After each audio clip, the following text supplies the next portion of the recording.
Shalom. Welcome to Challenging Torah, a project of the Malibu Jewish Center and Synagogue. This week is Parshat Tzav, which means commanded, as Moses was commanded by God, saying, command Aaron and his sons, saying, this is the Torah of the burnt offering. It is the burnt offering because it's burning on the altar all night, and in the morning the fire shall be burning until there are only ashes. All right, this isn't going to sound very interesting, and why should I do this? I mean, this is an ancient ritual. What is ritual and sacrifice to me? And I think about sacrifices. How about an engagement ring?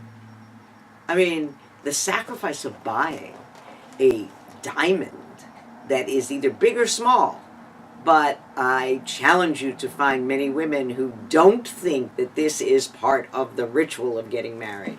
It doesn't have to be a big one, but it should be just that much sacrifice for him, right? Like, come on, honey. We care about these rituals. We go into a marriage with the sense of sacrifice on both sides. And then the wedding itself is according to an exact ritual. The entire book of Leviticus is thought of as a handbook for the priests of how you do it. It's sort of like a rabbi's manual, right?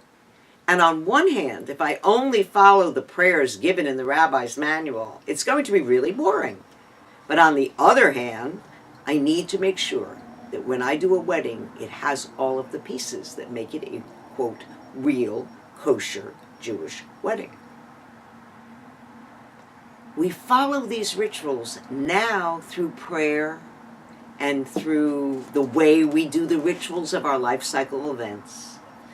But for instance, someone called me this week and said, can I do a bris 12 days later? And I said, it's a wonderful baby naming, but it's not a bris, right? There's timing, there's procedure, and at certain key moments in life, it's important that we do it right. This is the story of the rituals of Tzav.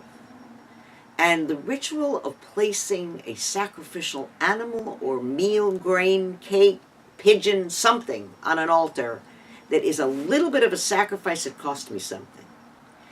And some of the sacrifices are voluntary, and some of them are involuntary. The voluntary ones, the first one, the olah, is a voluntary sacrifice and would make a great, I sometimes wish we had it. It's that uncomfortable feeling like, I really need to connect with God, and I'm a little depressed, and if I could go in and put a cake on an altar and make that gesture, I might feel better. These are voluntary sacrifices, although the priests, twice a day, put sacrifices on an altar as well, and we peg our prayer services to those sacrifices. At the same time, we have shlemim, which are sacrifices of well-being that we invite the whole community to, or our family to share with us. You didn't go to the kosher butcher, you slaughtered only at the temple, only with the priest, and then you shared it. So these are those great moments of a Passover, a Sukkot, a Shavuot, where you've gone up to the Holy Temple, or a personal moment of thanksgiving for a good harvest. Then we have chatat and asham, real guilt offerings. There are guilts that are inadvertent. I didn't know I did it wrong. I did the ritual wrong. I kind of have a feeling I should have spoken up about something, and I didn't do a sin. God knows what's in your heart. This is the moment that we say, God, forgive me on Yom Kippur, and God says, Tzalachti kedvarecha. We do it through dvarecha, which are words. Here you had an action. You could put it on the altar. It would feel good. And asham, you are found guilty of cheating your neighbor. You were asked to put on a sacrificial animal. The priest ate certain parts of it. It had a very specific ritual, but you also had to give your neighbor 1/5 plus the whole thing back, right? This doesn't replace the justice system. This is a system of how do I become close to God, and how does my community as a whole forgive its inadvertent sins, its sins of omission, and its sins of commission. We come to this place in the Torah where we see guilt. We know is a great Jewish, we do Jewish guilt, but there is a way to handle it through the system. We replaced it with prayer, we replaced it with Yom Kippur, and we do tshuva. But it's not quite the same as putting something on the altar. We no longer put our hands on the goat, right? But it's the same idea.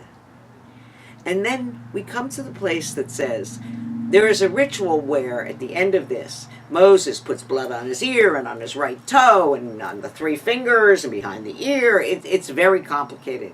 And I think these are these sort of bonding bro moments, right? Fist pump, fist pump. We do those sort of things so that we can bond with others that we want to bond with in a community. Ultimately, we still struggle. How do we cleanse ourselves from the things that go wrong in our life? How do we say thank you to God, as we do with our shlemim prayers and our prayers that go on that altar that we share with everyone? And how do we deal with guilt? And what are the rituals that maintain us as a people? Shabbat Shalom.